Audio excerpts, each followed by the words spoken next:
we desire the brightness of the light we knew only a year ago.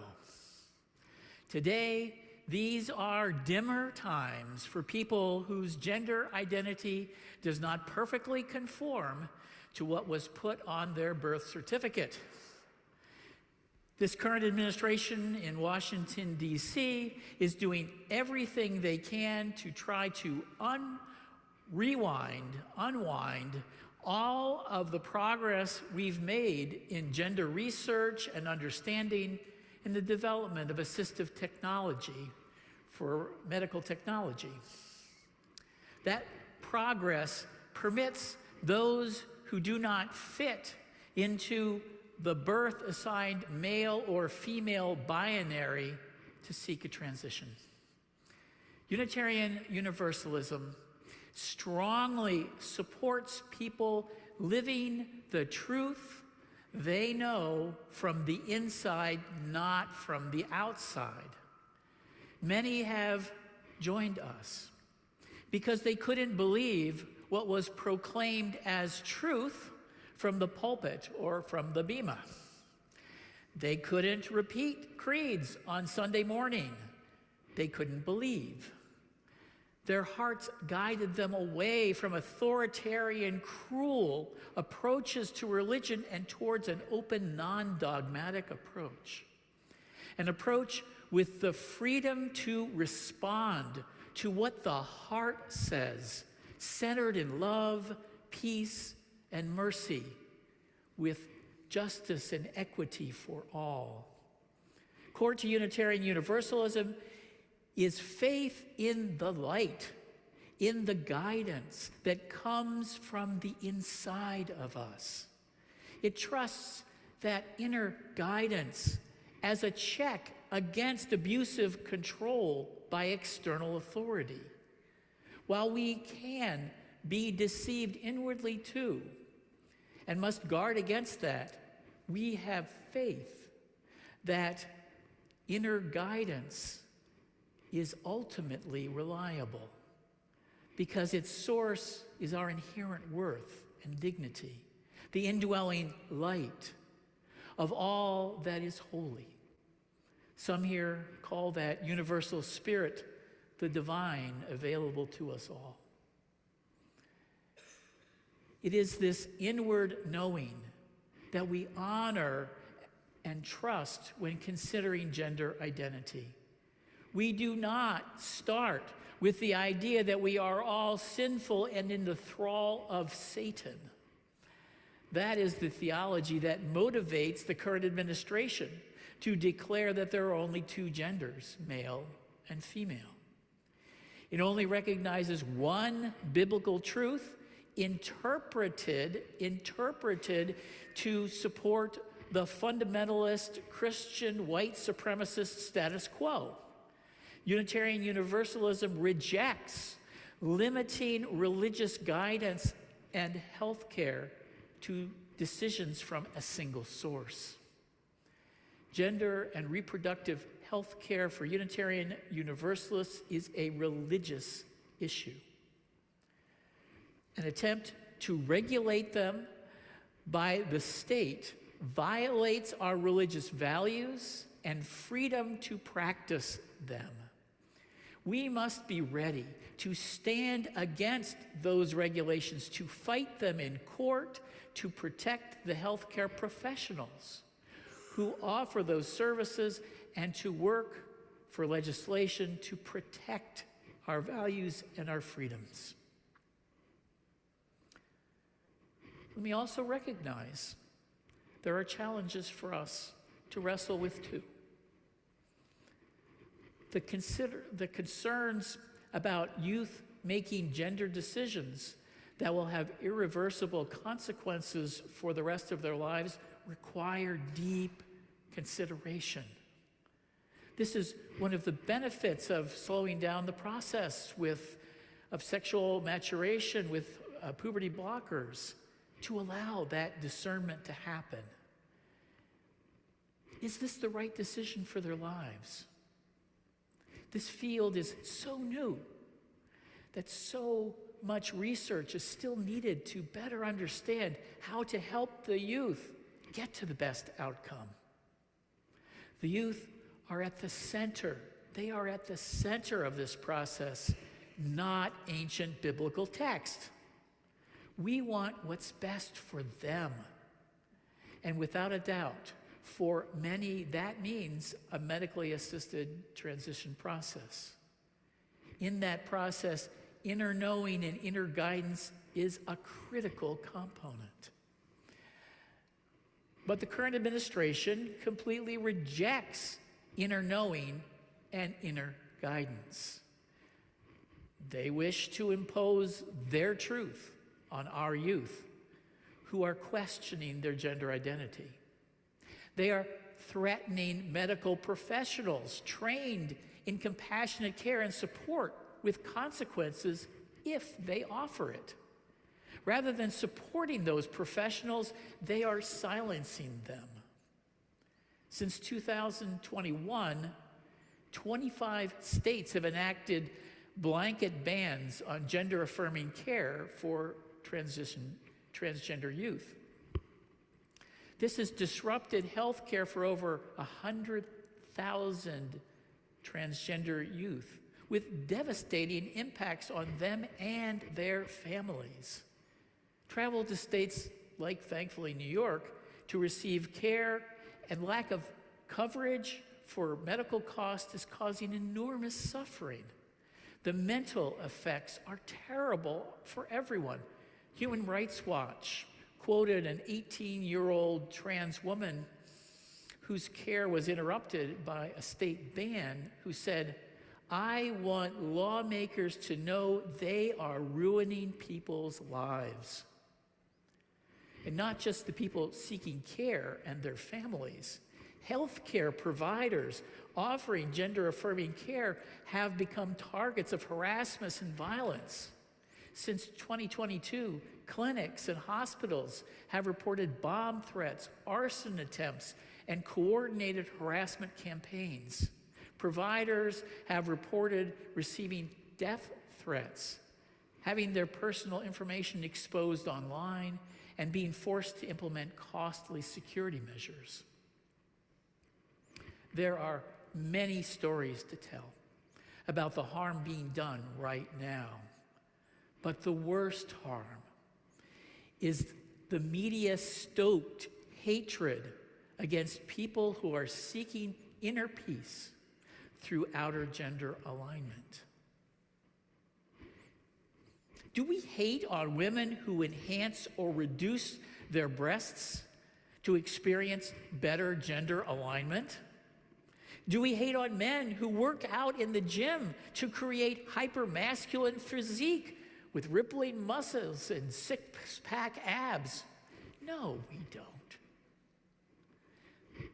These are hard times we are in. And hard times will not last forever. What we need now are the resources of resilience, resilience for the challenges ahead. Crucial to those resources is developing faith. Developing faith, developing confidence in the inner truths we know and their value as sources of guidance for our lives. That confidence comes from recognizing we are not the only people experiencing these inner truths. Others are experiencing them too. Many people struggle with gender identity and how to find an affirming alignment. For some, that will mean looking for medical support. For others, it may mean changes in self-expression. Our resilience comes from an appreciation of human diversity rather than trying to force human conformity. Our resilience comes from supporting and affirming each other as we work out our inner and outer alignment. Our resilience comes from not being passive and quiet, not internalizing hate, but defending the freedom to choose the alignment that makes sense for each person. May our honesty, happiness, and joy with our inner and outer alignment, whether cisgender or transgender, become a persuasive power to change hearts and minds, so future generations will be free of the oppression we experience today. Let us honor the importance of gender identity as a critical part of being human. May we honor it especially as today we remember those who've died living their truth. Let us hold them in the light of love now as we read their names.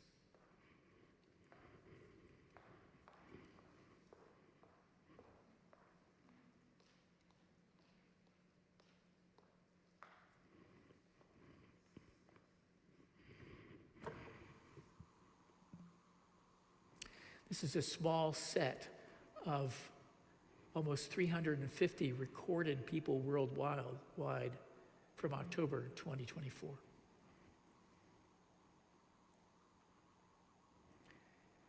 Kitty Monroe, a Latina trans woman, was killed in Phoenix, Arizona on January 1. She was 43 years old. San Coleman was killed October 20th, 2024 in Athens, Georgia. San was 48 years old. Spencer James Castee was killed October 31st in St. Louis Park, Minnesota. Spencer was 22 years old. Quenisha Chantel was killed November 10th in Greensboro, North Carolina. Coco, as she was known as, was 25 years old. Roselia Wright was killed December 1st in Minneapolis, Minnesota. Roselia was 25 years old.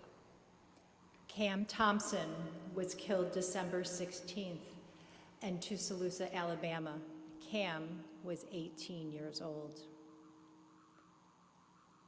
Johnny Adamo was killed December 31st in Seattle, Washington. Johnny was 29 years old.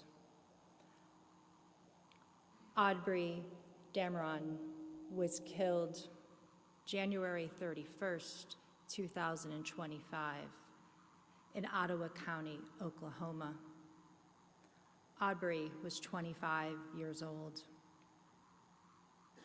Tahari Broom was killed February 11th in Southfield, Michigan. Tahari was 29 years old. Was killed February 14th in Canandaigua, New York. Sam was 24 years old.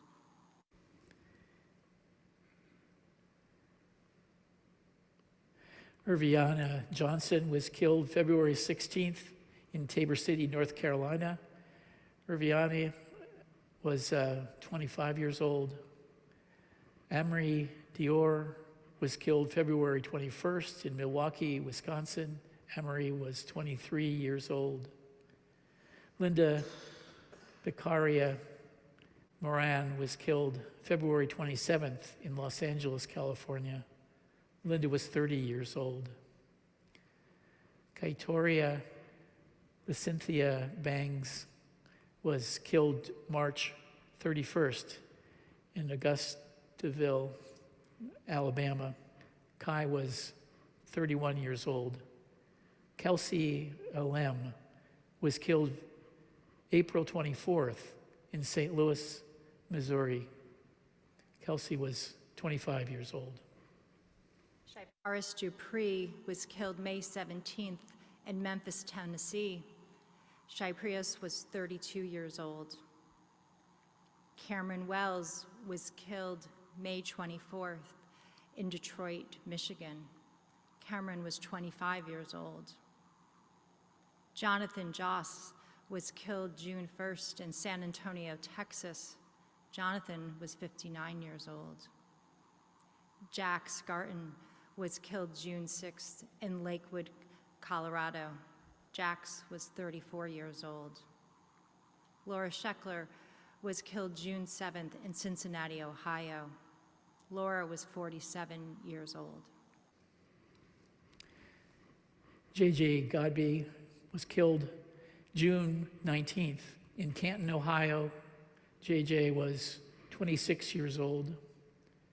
Christina Hayes was killed June 21st in Detroit, Michigan. Christina was 28 years old. Kamora Woods was killed June 27th in Indianapolis. Kamora was 27 years old. Dream Johnson was killed July 5th in Washington, D.C. Dream was 28 years old.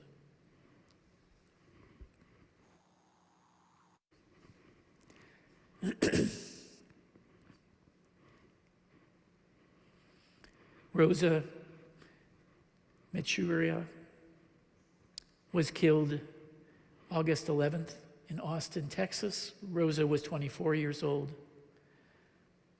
Kashi Rhea was killed August 18th in Lynchburg, Virginia. Kasi was 31 years old. Onyx Cornish was killed August 18th in Caldwell, Idaho.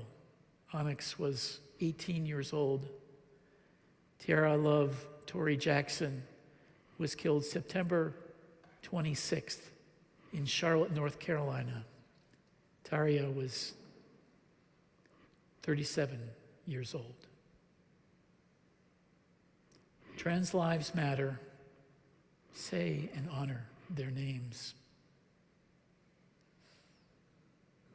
And let us have a time of prayer turning inward for these words by Sunshine Jeremiah Wolf.